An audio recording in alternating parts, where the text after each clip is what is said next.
Helena is dreaming, and somewhere within it, Rhaenyra calls out her name again and again until Helena wakes with a startled gasp.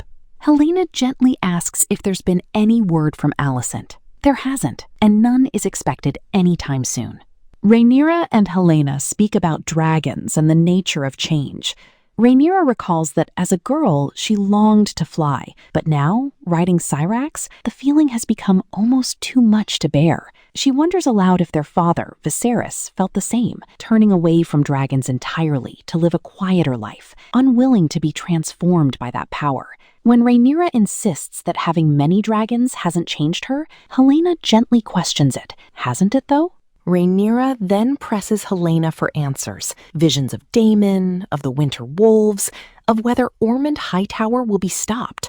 Helena admits she sees only flashes, some clearer than others. The last was simply a gray mare. Frustrated, Rhaenyra reminds her that as queen, she can command answers, even from her own sister, desperate for reassurance that she will ultimately win.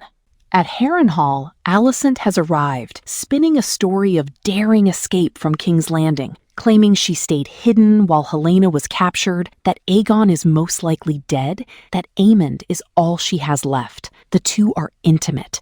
Then, abruptly, Aemond wakes and realizes with a jolt that he was never truly with his mother at all. He's in bed with Alys Rivers, who has taken on his mother's likeness in his mind, whether through her own strange magic or his own broken grief. Shaken and horrified, Aemond flees the bedroom and steps outside into the cold night air to clear his head. It's there, outside, that he encounters the real Alicent for the first time, having genuinely arrived at Harrenhal, exhausted from her journey. Mother and son embrace. She tells him she managed to stay hidden and escape the fall of King's Landing, that Helena was taken captive, and that Aegon is most likely dead. Overcome, Aemond calls her his truest family left in the world, and she admits, tearfully, that she failed him, that she was too young once, just a child herself, to protect him properly. Elsewhere, Sir Gawain Hightower learns Rhaenyra's forces have crossed the Blackwater Rush, 20,000 strong, no more than a day or two away. Lord Ormond Hightower shrugs off the news of Criston Cole's death, dismissing it as no real loss. He now has a new piece on the board, he claims, that will bring Rhaenyra to her knees. He doesn't yet reveal what that piece is.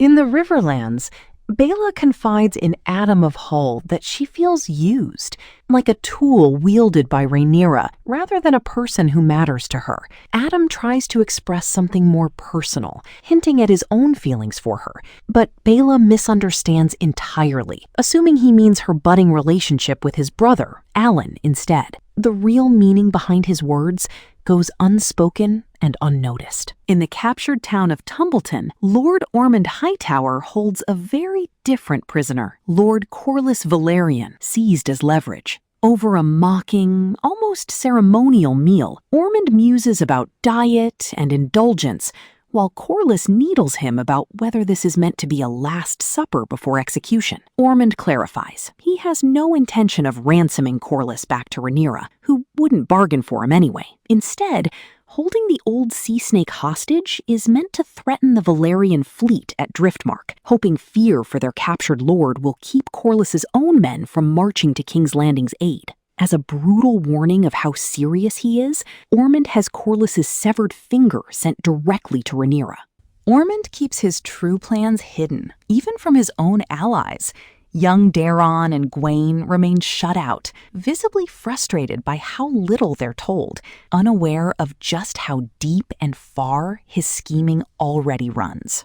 On the road, the fugitive King Aegon II, burned, broken, without his dragon, insists on making for the free city of Braavos, while Sir Tyland Lannister argues for the safety of Casterly Rock instead. their journey is suddenly interrupted by a flood of terrified refugees, fleeing an army marching out of Maidenpool, sent by Lord Mooten to hunt for Tyland and the crown's missing gold. Larys urges Tyland to surrender himself, hoping it will distract Mooten's men long enough for Aegon to slip away unnoticed.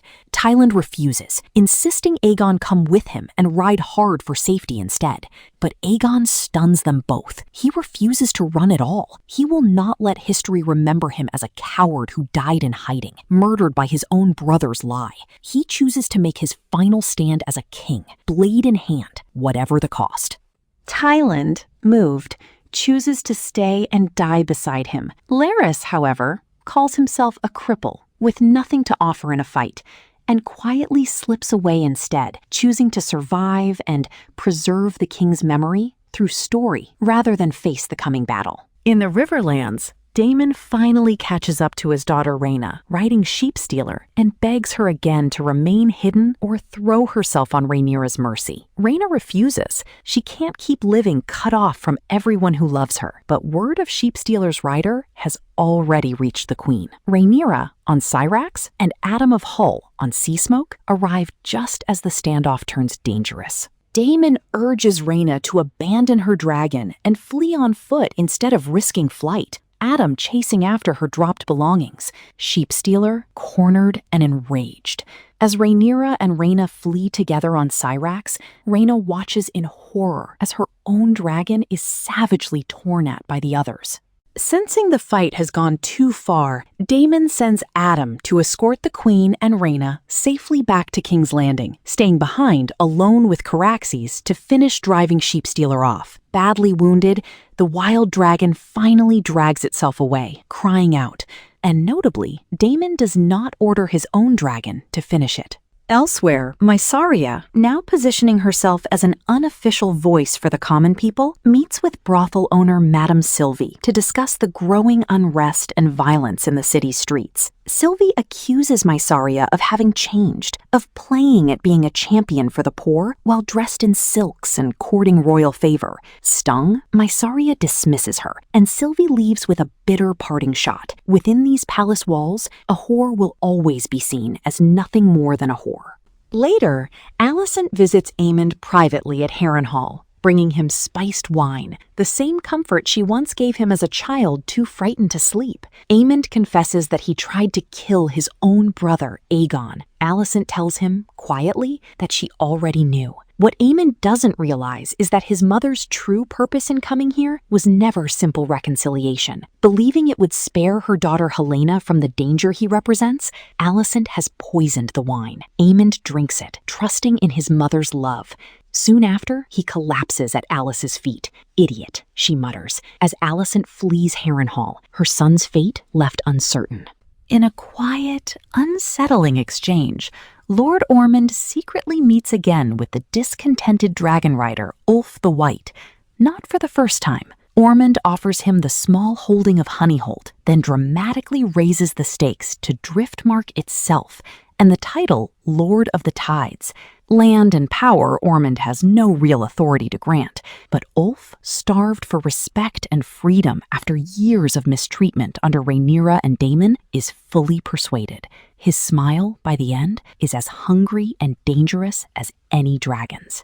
Confined to her chambers and heavily pregnant, Helaena drifts into unsettling dreams. First of giving birth to Aegon's son, then of herself atop her radiant dragon Dreamfire, commanding Dracarys as flames erupt around her. The vision shifts to a peaceful countryside scene with her children, but even this fantasy cannot hold. Unnatural snow begins to fall, and a strange, creeping cold rolls in, hinting that something far darker still waits ahead. Rhaenyra's soldiers arrive at Rook's Rest that night, demanding Aegon and Tyland's surrender. Aegon refuses, delivering a wild, defiant declaration of his identity and divine right as king, daring the soldiers to strike him down. For a moment, it seems as though pure madness alone might be enough, until his dragon, Sunfire, long thought dead from his terrible wounds, emerges from the trees behind him. Dracarys, Aegon commands, and Sunfire unleashes fire across the battlefield, scattering and burning Mutin's men alive.